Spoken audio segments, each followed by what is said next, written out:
Here we go. How do? Today's vlog. Feel very calm today. Shout out to Craig, his missus, young'un and dog. Coming after doing my vlog yesterday off the fields. Walked past this geezer, said hello like I always do, stepped onto the road with Steve to be polite and let people pass. Went past. I'm hearing this Sam next minute. Is there Craig? So who's Craig? Messaged me a while ago. Recommended CBD oil for PTSD, sleep, etc. Follows the podcast. So it was nice to meet someone. We're going to hook up. He doesn't know it yet, but maybe like to do Sam in the van with him. That's film and interview, guys. Okay. So, I say so a lot, don't I? I hope it doesn't annoy people. Quite definitely. I say that a lot as well. Remembrance Sunday, 2014. Stevie! How do I know 2014 Remembrance Sunday was my last Remembrance Sunday on the healthcare? Well, 2:15, August 13th, left the healthcare. September the 4th, 2:15 I got injured. September the 5th was my last shift in the prison service. So it's very easy to forget sometimes how much I enjoyed the job. I talked about K-Wing, talked about a whistleblowing incident. However, first 2 years on K-Wing, you know, it was an exciting place to work, end of the day. Get your ball, kid. Exciting place to work. Yeah, I've got a man bag now as well, thanks to my sister Dawn. If you ever watch this, much appreciated. Go on in, kid. Come on in. So why am I talking about Remembrance Sunday? It's a great memory, and yesterday it popped into my head, so I'm going to tell you about it.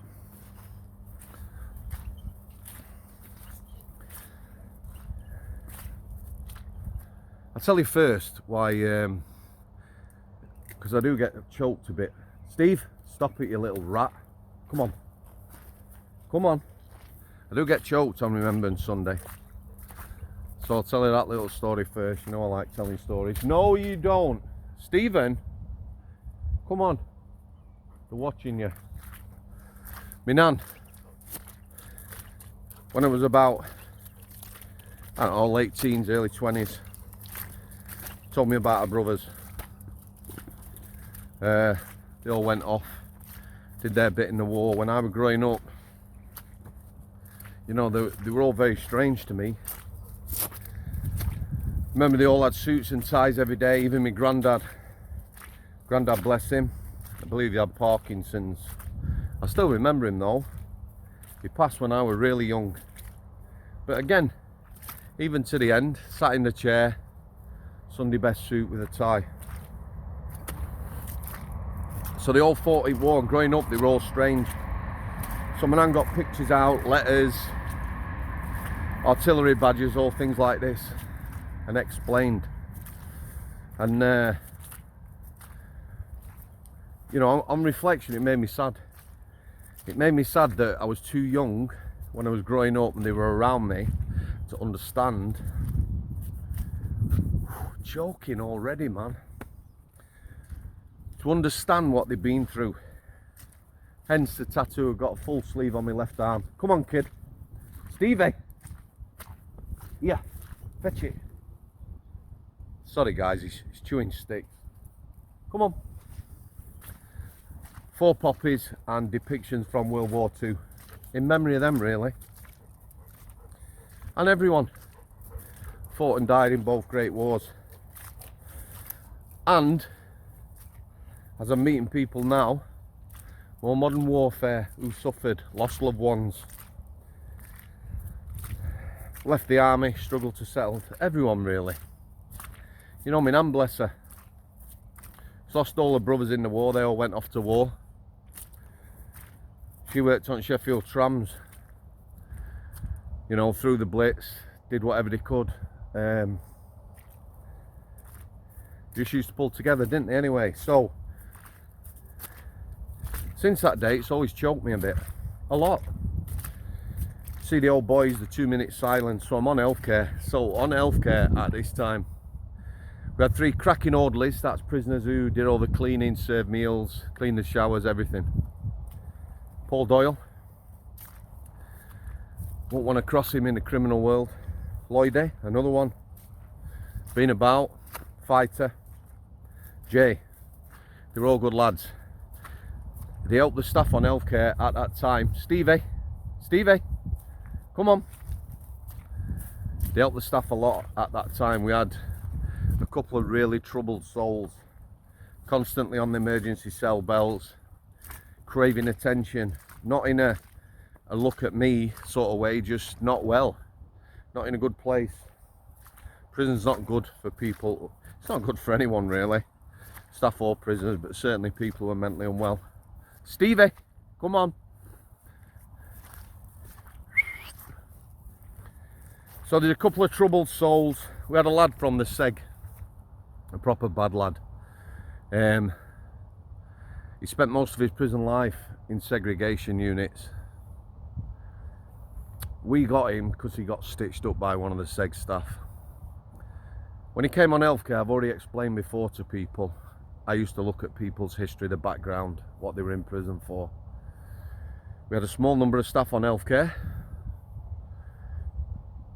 including healthcare assistants, nursing staff, nurse managers, most of them female. So this guy, done about 6 years in segregations, cell fires, serious assaults on staff, dirty protests. Cell fire, for them people again who might just be joining the channel, is what it is when people set the cells on fire. A dirty protest is when a prisoner will use excrement, either smear it on their accommodation walls, the cell, or on the cells. It makes it difficult for staff to deal with them. It used to be called dirty protest, now it's dirty conditions. So obviously people don't protest anymore. Anyway, he's a bad lad. So when he first come on healthcare, he'd been with us about 4 weeks. I introduced myself, not in a sort of look at me. He was dangerous fucker. I said, look, this is how it is. You come on healthcare, you're on an ACT document. Again, people might not know what that is.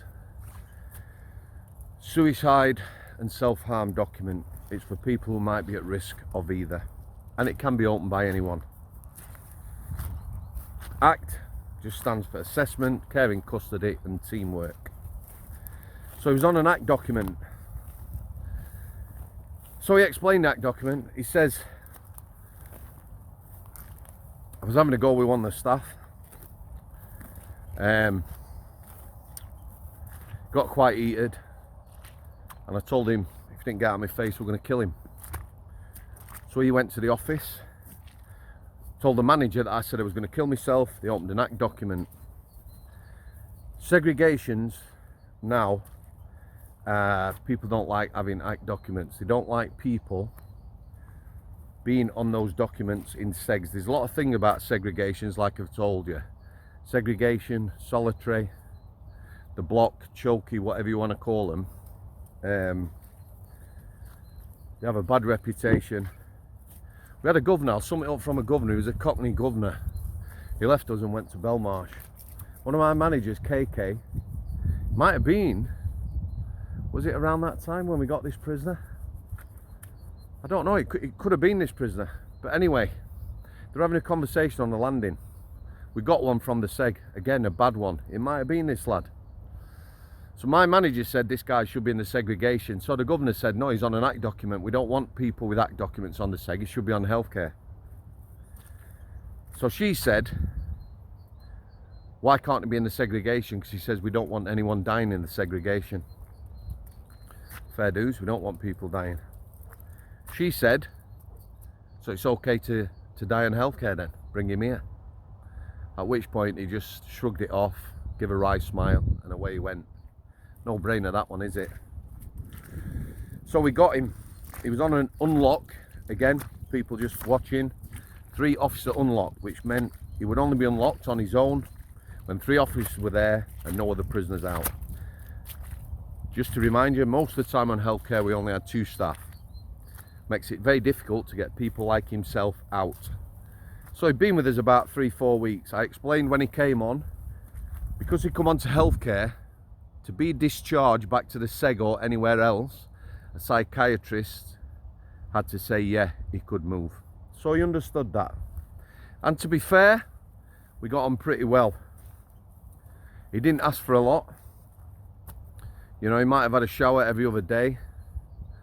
Only having 2 staff, I used to tell him, if somebody comes on, might have to get you out, put you on exercise. You might be there 10 minutes, might be there 10 hours. Well, not 10 hours. But you'd have to wait till somebody came back onto the healthcare, not a staff member. So there were 3 of us to get him back off. Same with shower. You know, governor would come on. Have you got 10 minutes, Gov? Yeah. You're right, lad. I've got a governor here. There's 3 of us. Do you want a quick shower? Yeah. And he was in. So he played the game. He was due to move off healthcare.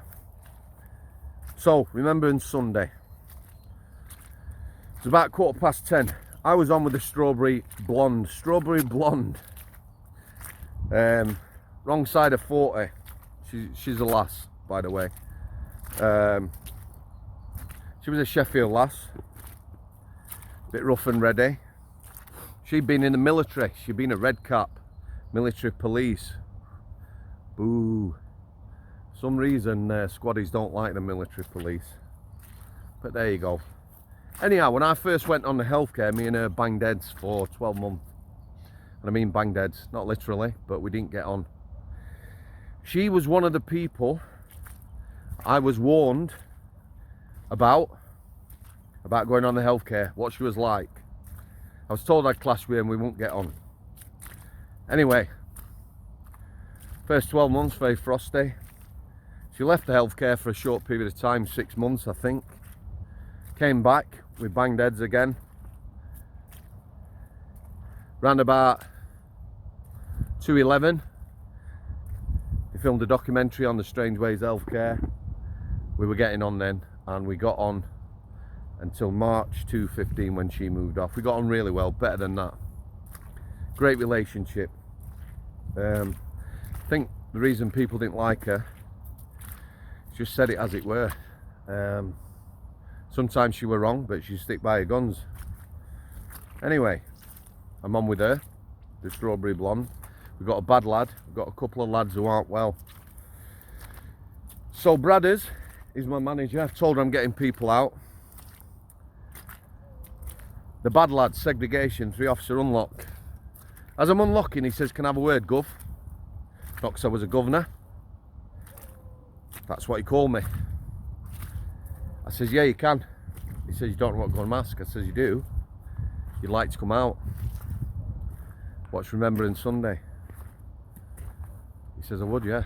Can I? I says, yeah, you can. He says, am I still on an unlock? 3 officers. I says, what I'm going to do, I'm going to make a note now on the system. I'm going to tell my manager, I've got to try you out at some point, so today's as good a time as anyway. He says, I appreciate that. I says, not a problem. You were leaving us Tuesday, this is Sunday anyway. Incidentally, that lad didn't have a TV in his cell. Segregations didn't used to have TVs, pretty much all of them do now. Healthcare, if people weren't at risk of harming themselves, you know, they'd have TVs. He didn't want one. He did a bit of reading, but pretty much kept himself to himself. So he starts unlocking. The orderlies had already said they were going in to watch it. We've got 2 lads who were not well. Strawberry blonde, why landing where the office is. I just unlocked the bad lad. He's off to the end of the landing. She's leaving the wing. It's only me and her. 2 staff. Should be 2 staff all the time, anywhere, any wing. Yeah? She says I'm off to the under centre, bottom jail. Strangeways, there's a hill. Top jail, bottom jail. Top jail, there's some wings up there, residential units. Bottom jail's the same. We're in the top jail, healthcare. She says, I'm not staying here with these loonies. I don't think she's a bad lass because she called them loonies. Lunatic asylum, whatever. She was a good officer. She cared for people on there and did what she could. Did what she could. Sorry about that, guys.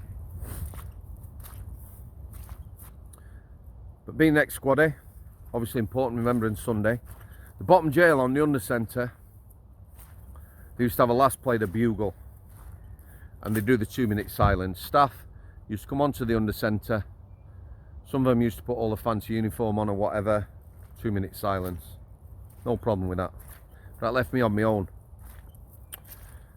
So Brother says, she's gone, are you locking him up? Went, no. Yep. Anybody watching this now? Out of order, should have locked them back up. I should, yeah. But they were all out. I got bad lad out. I got my 3 orderlies as well. Trusted them lads. So we all went in the association room. So one of the lads says to me, and we've got a mixed bunch now, like I've already told you. One of the lads says to me, what's Remembrance Sunday, Mr. Samworth? So I told him, showed him my tattoo. They all listened. Jay, who was on there, he'd been in the army. It's now about 20 to 11. Telly's on, we're watching it. Not a word. Not a word. Got to 11 o'clock. I've looked round me. All eyes glued. A few tears, I tear up myself. 20 past 11. 40 minutes. Nobody said anything now. All glued to the telly.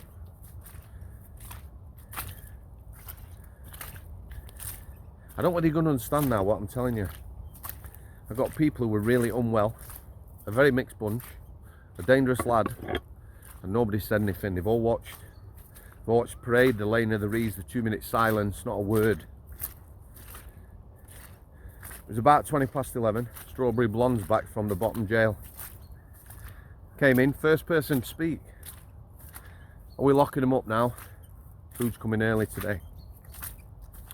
So all the lads got up, still in silence, shuffled back to the cells. 2 things. The bad lad, when he got back to his cell, he didn't say anything, just nodded. I nodded at him, went behind his door. He said, if there's any chance of a shower this afternoon, I'd appreciate that.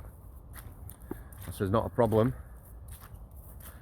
And the lad, who was what, 40, who had explained Remembrance Sunday to, thanked me for that as well.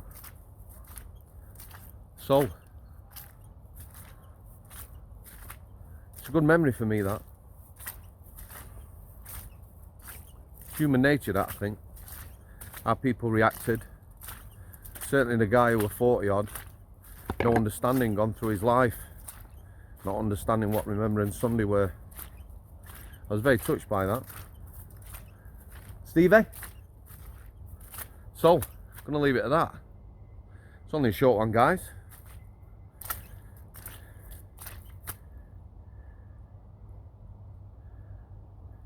Cheers. Thanks for coming.